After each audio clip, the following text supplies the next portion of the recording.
छोटे से गांव में आशा नाम की एक बहुत ही गरीब लड़की रहती थी। उसके माता पिता नहीं थे और वह अपनी बूढ़ी दादी के साथ एक टूटी फूटी झोपड़ी में रहती थी। आशा बहुत मेहनती थी और दिन भर खेतों में काम करती थी ताकि वे दोनों अपना पेट भर सकें। एक शाम जब आशा जंगल से लकड़ियां इकट्ठा करके लौट रही थी तो उसने एक पेड़ के नीचे एक सुंदर चमकती हुई तितली देखी।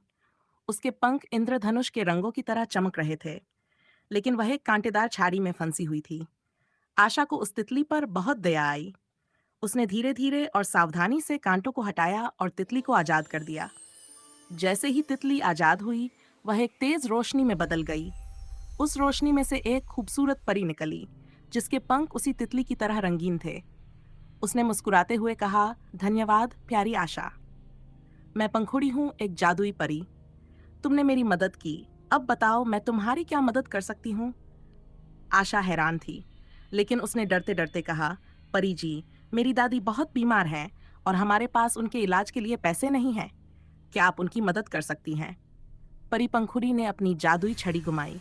तुम्हारी दयालुता ने मेरा दिल जीत लिया है आशा। तुम्हारी दादी कल सुबह तक बिल्कुल ठीक हो जाएंगी। और ये तुम्हारे लिए, परी ने कहा, और एक छोटा सा बीज आशा के हाथ में रख दिया। इसे अपनी झोपड़ी के बाहर बो देना। ये तुम्हें कभी भूखा नहीं रहने देगा। ये कहकर परी गायब हो गई। आशा दौड़कर घर गई। उसने देखा कि उसकी दादी चैन से सो रही थीं और स्वस्थ लग रही थीं। उसने खुशी खुशी उस बीज को अपनी झोपड़ी के बाहर जमीन में बो दिया। अगली सुबह जब आशा उठी तो उसने देखा कि जहां उसने बीज बोया था वहां एक अद्भुत पेड़ उगाया है। उस पेड़ पर सोने के फल लगे थे। आशा और उसकी दादी फिर कभी भूखे या गरीब नहीं रहे। आशा ने अपनी दौलत का इस्तेमाल गांव के दूसरे जरूरतमंद लोगों की मदद के लिए भी किया। वह हमेशा याद रखती थी कि सच्ची दौलत दयालुता और दूसरों की मदद करने में है।